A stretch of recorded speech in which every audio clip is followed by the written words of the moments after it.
Hello, and welcome back to another Eduro Learning live YouTube broadcast. Today is an extension of our awesome YouTube series, Coaching Fundamentals, that featured 12 fantastic coaches from all around the world. And we decided that we had such great, rich conversations in those individual conversations that we would have a larger one. We had a webinar. We were all in the same room. And from that webinar, we all decided that that was such great professional learning that we wanted to keep continuing these conversations. So we're going to host these live events kind of haphazardly for a little while till we kind of figure out a rhythm and just talk about challenges, issues, ideas, strategies, inspiration that relate to coaching in an educational context. And tonight there are 4 of us here, and we are really excited to talk about, we actually haven't decided, we have a couple of ideas, but we're going to see where things go.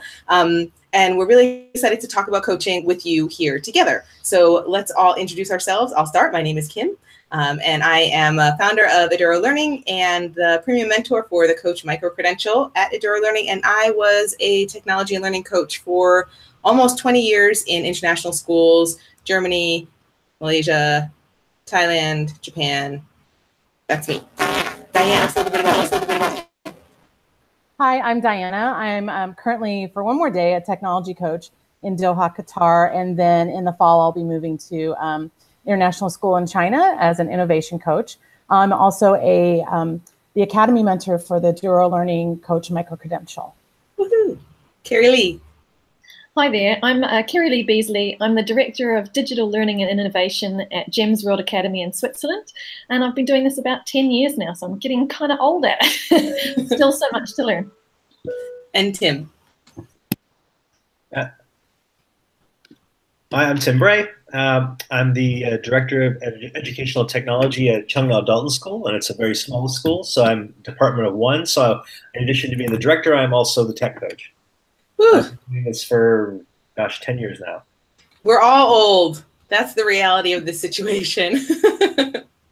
I'm not getting younger. Exactly. So one of the topics that we were just talking about just before we started the call, maybe we can kind of start from there and see where we go, is like what it's like to transition to a one-to-one environment. And for the 4 of us in this room, we've all worked in one-to-one schools and taken schools from not one-to-one to one-to-one in lots of different settings. But it's the reality that there are still lots of schools that are not one-to-one yet, and they're really curious and interested and want to know what makes that transition as smooth as possible. And given the wide range of experiences that we have in this room, that seems like that could be a great conversation to have right now. And then if more interesting things come up, we'll just keep having more conversations.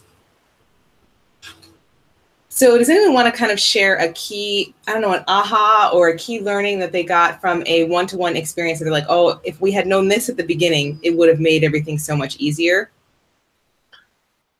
Oh, wow. One of the schools I was at before that transitioned into, they're already somewhat one-to-one, but then they really just brought a lot of devices in over a couple years.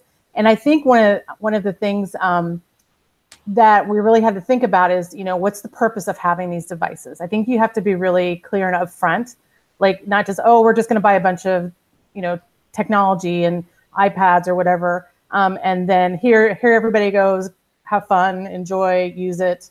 But really, particularly teachers who are more reluctant or skeptical about introducing so much technology into the classroom is to really have that purpose to go back to. This is why we're using this technology. This is why we're using these devices. This is what we want to get out of it. Here's the research that shows the things that can benefit. So I think really having that basis, not just we're just going to get a lot of stuff, but what's the purpose? And not even just for the teachers and the students, but also for the parents. I mean, being really clear about why you're doing this, it's going to cost money, right? So everyone should know the value of what's happening. Exactly. Definitely. I think one of the things I saw was there was a great deal of stress. There were a lot of teachers who were really stressed out. And I think as much as possible, the admin team or the task force or whoever's in charge of the thing needs to just upfront say, we're not expecting this to happen overnight. They should put like a clear layout plan, a rollout plan in place and say, you know, like, look, this is what we'd like to accomplish by the end of year 1, the end of year 2, 3, 4, 5, and actually make it a long-term rollout. And I would even say I don't know that I'd start with everybody having stuff. I think I'd start with 1 grade level or 2 grade levels and let those teachers that are working with those things kind of spread the word about what's happening, and let other teachers come and see what's happening, and that give them ideas ahead of time. And then as you start to progress through the school and start to add more devices, there'll be a lot less of that tension that's there. Yeah, I really agree with that. One of the things that worked best in the rollout that we did in my previous school was we gave the teachers the laptops before they ever came in for the students. So they had a huge amount of time to get to know them, to feel confident. So they weren't trying to show the kids things at the same time as, you know, the kids were getting them and they were expected to be amazing already. So I think that worked really well. And I like the fact that you mentioned that sort of, I guess that developed, what is the word, the gradual implementation? Oh, yeah. As well as building capacity within your staff. So if you start with a couple of keen teachers, then they can be the go-to people who can support some of the administrators or coaches in pushing that out further. So as you guys were talking, I was like, oh my gosh, already there's a million things I want to remember. So I started taking notes. So I'm going to try to mute my microphone when you guys are talking so you don't hear me taking notes. And then hopefully we can put this in the show notes and people can benefit from this, because already, just to recap, we've said 4 really important things that could be really valuable. We've said making sure that you have a vision for the learning that's going to happen, not just for teachers and students, but also for parents.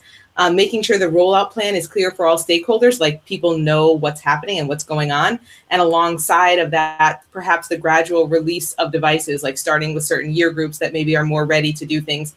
And then the last thing that we talked about was giving laptops to teachers before the students so they have a chance to get to know them before the kids.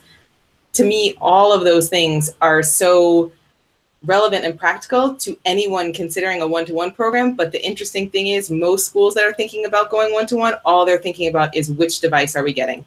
Mm-hmm. Probably none of those things are on the radar because it's just so much money, right? That's where the money's going at the start. And so that's what they think about is, okay, so which device are we going to get? And are the kids going to bring them charged? And, you know, who's going to pay for them? And all that kind of logistical stuff that actually, once you start going one-to-one, becomes almost invisible. Like, maybe not perfectly invisible in every setting, but almost invisible.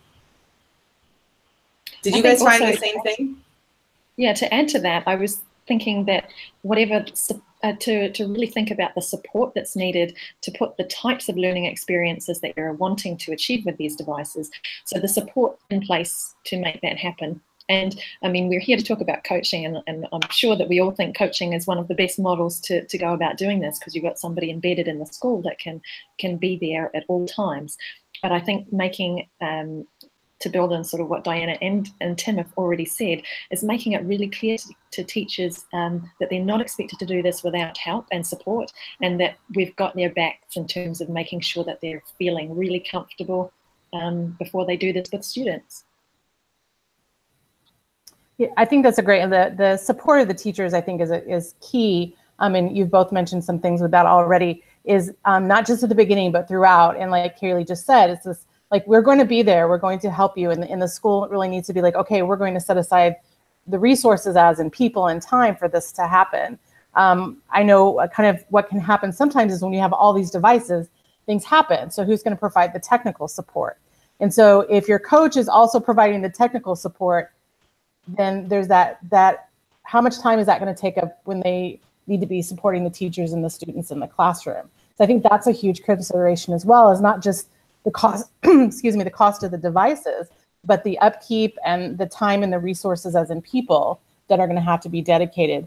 At a school I was at before that we did a one-to-one, we had, our director at the time, our director of innovation at the time, was really clear about making sure, okay, these people are going to be helping with the technical side of this. And then the coaches are there. Of course, we can help with things that we can, but they're going to be focused on curriculum and pedagogy and professional development. I think there has to be very frank discussions about how that's going to happen, because you can get all these devices, but if the coach is tied up in updating iPads and, you know, troubleshooting and all that, then you're kind of losing out on the support. You know, how are you going to use this for learning then if they're spending all the time or a lot of their time doing that? Yeah, I agree. I think there's not nearly enough time spent up front with most schools. I'm thinking about the human resource side of it. And when you think about adding, like my school's only got 450 students.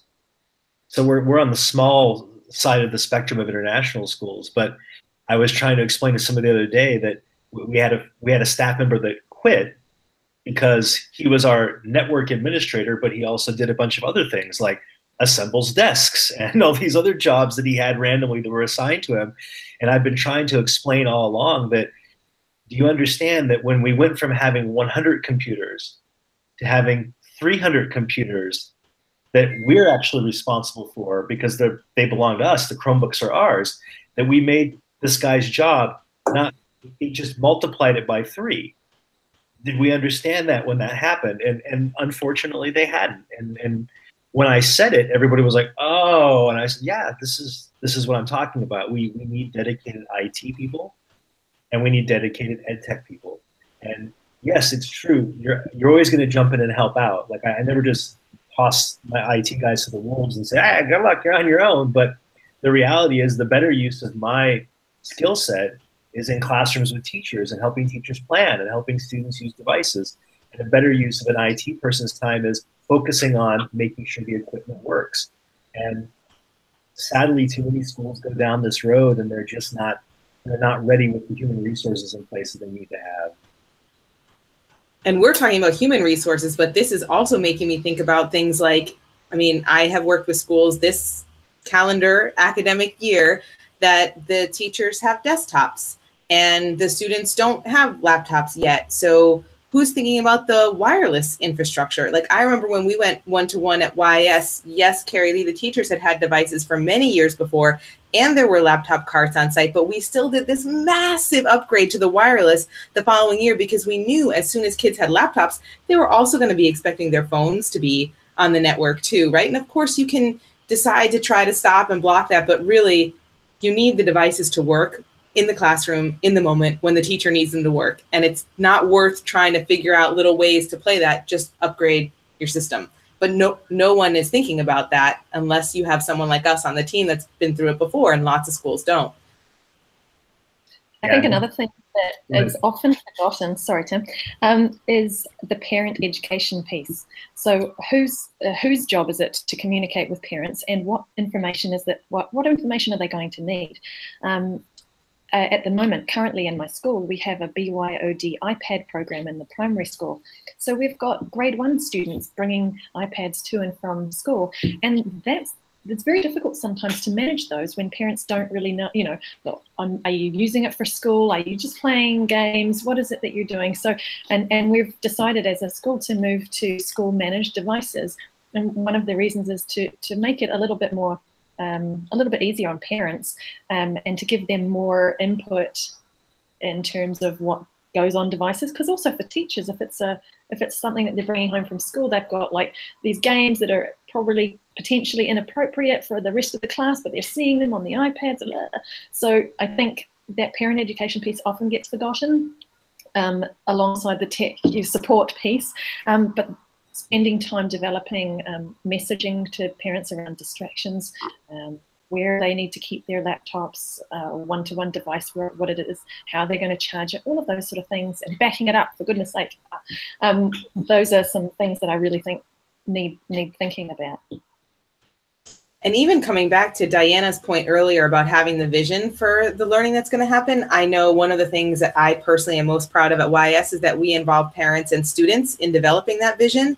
And I think connecting to what you just said, Carrie Lee, is there's lots of ways to bring parents in, I guess you would say, like on the ground floor. Not every parent has to be part of every single conversation, but you can always have opportunities for parents to like share what they think their kids should be doing and why they think it's important to them and what they're worried about, so that you get the perspective of the whole stakeholder community and not just, I mean, as a coach, of course, I'm always going to advocate for technology, but it's really important to hear all those different sides to make sure that that vision or the value or what you want your philosophy to be really reflects the whole school and not just the steering committee, which can also often happen. I do think one challenge though at being at international schools is with parents with multiple, we have so many different languages. So, where do you start with that? And I know recently one of my PLN Twitter people was looking for, finding resources in multiple languages. And so I think sometimes that can be kind of oh, how are we going to handle all these, different languages and providing the information. So I think that's where, and then you can recruit the students and other parents as well to help communicate that information. So there's a ways to do it, but you have to have the vision, the inclusion, the ideas, and that. But they're definitely a huge part of the plan. Carrie Lee, you brought up bring your own device, and I feel like it's a natural thing to just talk about because I think that's something that lots of schools consider when they're thinking about going one-to-one. What has your experience been going from what my impression is a very I don't even know what the word, controlled is the only word that I'm thinking of, but I don't mean it in a negative way, like a very kind of streamlined system to a more like, let's just see what happens, kind of bring your own device. Like how has that distinction been for you? Yeah, so we've gone from school managed, I've gone from school managed MacBook Airs, I think, to bring your own anything you like in the secondary. For me, it's been a real challenge. As a coach, I think it's really difficult to support across multiple devices. Particularly, we probably know one better than the other, and we have our own preferences, which of course play into things. But whatever the school has decided is one would be certainly helpful in terms of being able to support. I've noticed sometimes we don't do more creative. I don't see as much creative potential in what teachers are doing because they can't be certain that everybody has a way to make a video on their device, or not everybody can screencast. So that sort of piece has been a challenge. Add to that things like storage capacity, multiple programs from home being on the device. What else am I thinking? The age of them. So some people, haven't updated their things and you're trying to show some of the newer features in something. I think sometimes it makes, for me, I feel like the BYOD brings the learning down to the lowest common denominator. That's my feeling. I don't know what the rest of you think. Well, I'll go and chime in because I have a similar situation. And yeah, I came from, when I was at KIS, everybody had Macs. It was either a Mac Air or a MacBook Pro. Everybody had access to the same software. And we were really good about pushing, updating your software, managing your computer properly. So it was pretty much, I don't think you'd find a classroom where you didn't have 100% of the students being able to use the device in a way that teachers felt very comfortable with, because they were able to say, like, okay, I want everyone to use iMovie right now. I want everyone to use Keynote. I know everyone has that. Now the situation I have is I have some people with different types of Korean branded PCs, which makes another whole problem, because when I do want to help a student, the first thing I usually have to say is, I need you to switch your computer to English, because I can't read Hangul well enough to understand what this menu even says, let alone how to help you understand what the control panel is to say. And then recently, unless this is erroneous, but I don't think it is, because I've had everyone complain about it to me, for some reason, Windows has decided with Windows 10s, they're going to dump Movie Maker. So the one thing we did have for the PC was Movie Maker, and now it doesn't exist anymore. And so as students have been upgrading to Windows 10, they're suddenly finding out, like, oh my God, I don't have Movie Maker, but I can't make a movie. And so what's happened is a lot of teachers have kind of dumped the heavy burden of some of those kind of leading projects onto students who do have a Mac, which then makes a disparity. And so I've been trying my best to opt for online versions. And because we are a Google school anyway, some of those things lend themselves. I just tell people, go to slides. Yes, go and use Docs. That's what you should be using anyway. But what does it not have? It doesn't have a native audio editor. It doesn't have a native video editor. And when you look in the marketplace, I was really impressed with WeVideo, but WeVideo gives me 5 minutes of finalized video a month, and that's just not going to do the job. And then when you look at what they're charging, it's an astronomical amount of money for me to put 250 students on it. It's not realistic. So yeah, it comes with a bag of problems. And I totally agree. I feel like it ends up, I see a lot of the teachers not wanting to deal with that extra headache burden of how am I going to plan for everyone in the room to be able to do this? Now, I have never had to actually work in a BYOD environment, but I have said exactly what you guys have said to anyone who's ever asked me anything about BYOD. And now I am so grateful that I've never had to work in that environment, because to me, the job of a technology department, or the job of anyone like technology coaching in any way, is to remove as many barriers as possible. And I see the variety of devices just putting up, just exactly as you described, so many different barriers. Like, how as a teacher can I be confident that my students can create what I want them to create if I don't even know like what's on the other side of that screen? It's like stressing me out right now just talking about it. So just thinking about that, Carrie Lee and Tim, like what have you found any good solutions? Like, what advice do you have? I think, well, something that I'm moving towards this coming year, we are deciding to become BYO Mac, in the hope that we're at least bringing a more common set of tools across the board. And I think it comes back to what Diana mentioned at the beginning. What's your vision for what you want students to be doing? If we want students to be making videos, creating visual things that are the way that our world is certainly focusing at the moment, then we need to make sure that we have those tools available to us. And with our BYOD environment at the moment, we've got the music department, love GarageBand and all of that sort of stuff. So they've got a set of brand new desktops that are Mac.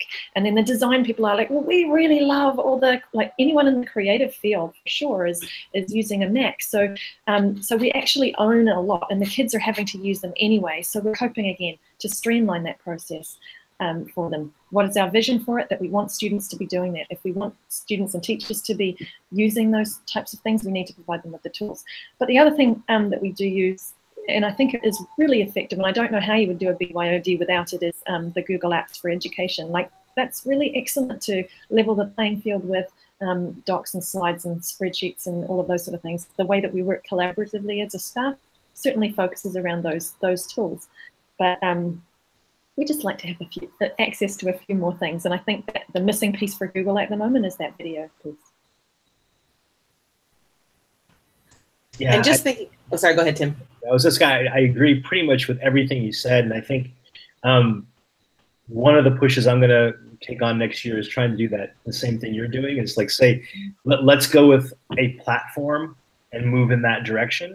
But I'm seeing it's sort of natively taking hold anyway. A couple of students, when they've replaced their computer, have gone with a Mac just because they're like, this is going to make my life a little bit easier in the long run. Especially because of the Windows 10 thing, which I still just can't get my head wrapped around why they thought that was a good idea. But yeah, I'm continually like, if it wasn't for having the Google Apps, things would be in a disaster area, I think, personally. I think the teachers would just not be bothering. They just be like, okay, whatever, print it out and bring it to me. I don't want to deal with it. But because we do at least have that uniform thing, we accomplish a lot. There's a lot more I'd like to see, but it isn't completely a disaster. There are some good things happening. I think, can I just jump in on something that you said there? The majority of our kids are bringing in Macs, so it's not going to be a big change for the community and so on. It's a big change for teachers, but I think when people are considering which device, when they're considering that, they often don't take into account the sort of learning that they want the students to be doing on them, which again comes back to Diana's point at the beginning. And I think that if they factor in the software piece, they might find a difference in terms of pricing and so on.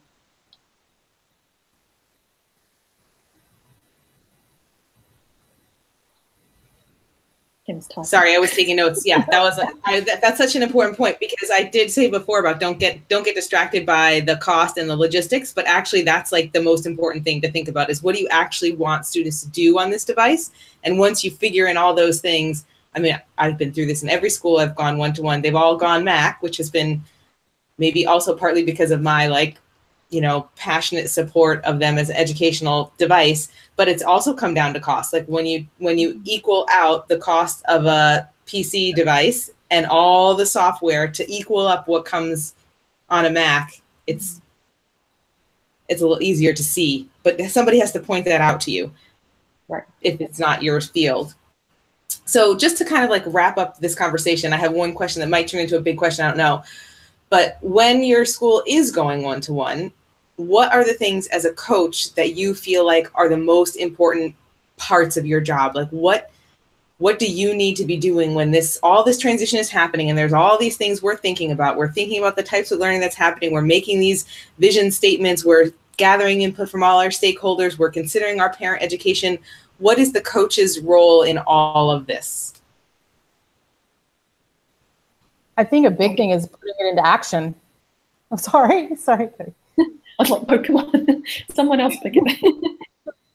It's putting things into action. It's like, what do we want to be happening, both with the vision, but also curriculum wise and the learning goals of the students. And then how, it's putting it into action. And that can look a lot of different ways with a lot of different teachers and students. Have you guys ever found yourselves, okay, I agree, it's putting it into action, and I feel like we could like stop the call right there, and maybe we should, just because it's already been a half an hour.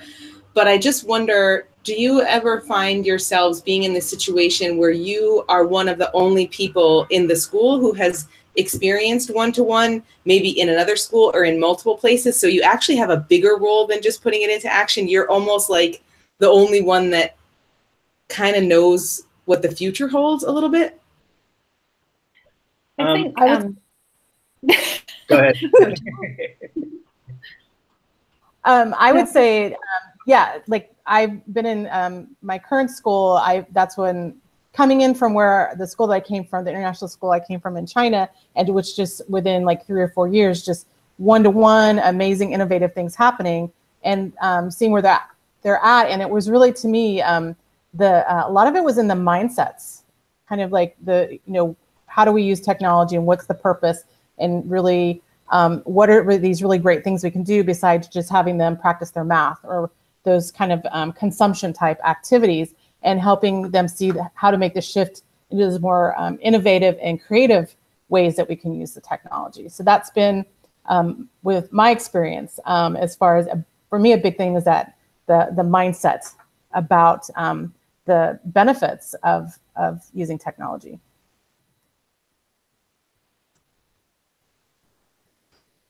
I think that I totally agree with what you're saying, and I think that mindset is really important.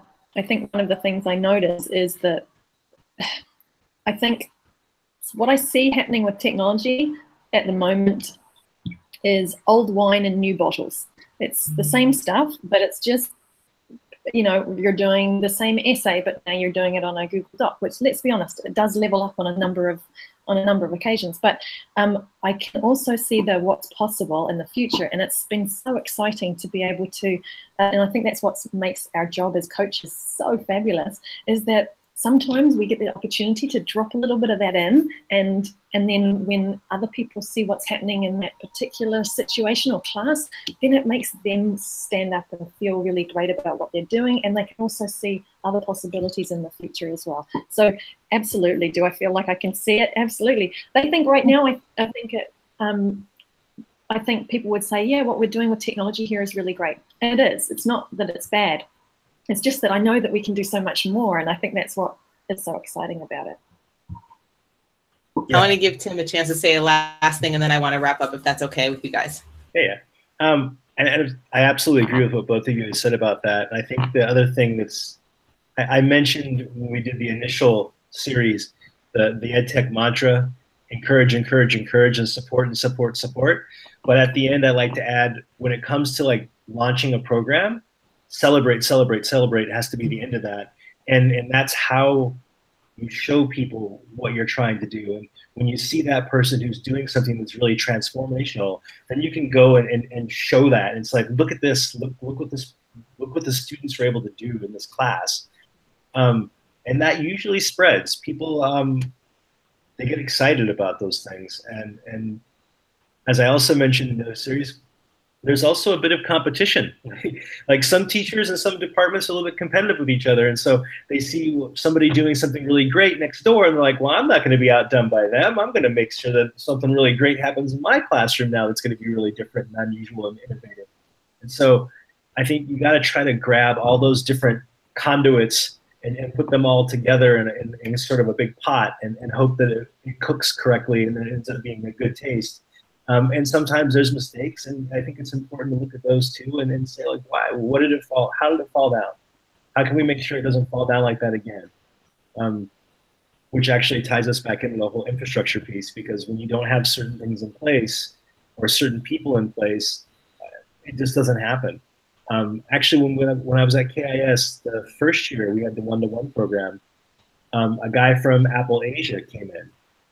And he was wandering around the school, he said, I just want to see classrooms. Just let me go into classrooms if that's okay. And so there was sort of this entourage of like administrators and this guy from Apple, and they all just sort of happened into my room suddenly. And I was like doing stuff with kids on the computers. Like I was having the kids, it was our first day of homeroom. So I said, okay, everybody take a funny picture of yourself with the camera because it has all these features. And the kids were like, oh my God, look, I can do this with the camera, I can do that. I'm like, yeah, okay, take a good picture of yourself, we're gonna put it on the wall.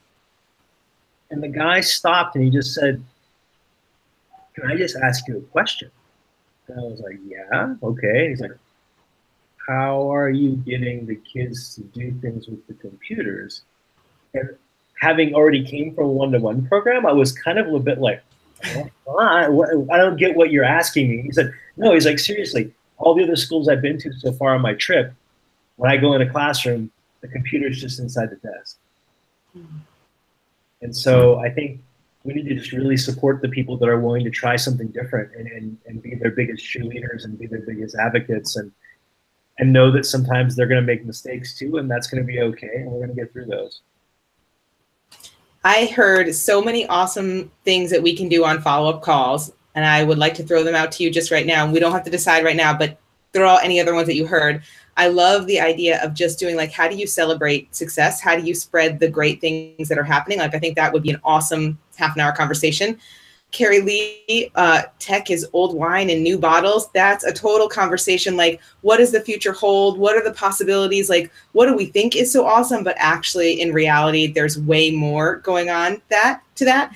And Diana, you started the idea about coaching is putting it into action, like taking all of this and making it happen. I think if we had at least 3 more conversations about those 3 topics, that would be super fascinating. So I think now seems like a great time for us to wrap up this conversation. And I hope that everyone who's had a chance to watch has really enjoyed what we've talked about here today. And I know I love this time getting to talk to you guys and just kind of shooting the breeze about coaching and tech. I think it's just fascinating, all of our different experiences. And if you have watched and you're interested and you have questions, ideas you want us to talk about, drop something in the comments, because we are happy to have an ongoing flowing conversation about just about anything related to coaching and technology. Clearly, we like to do it. Otherwise, we wouldn't be here today. So thank you so much for joining us. And you can find more episodes of this upcoming series right here on YouTube, or we'll also have it on iTunes and our social media channels, and we will be sharing it all over the Eduro Learning Network. So thank you, Tim and Carrie Lee and Diana, for joining me tonight. It was a pleasure, and I look forward to talking to you guys again soon. Thanks. Thank you.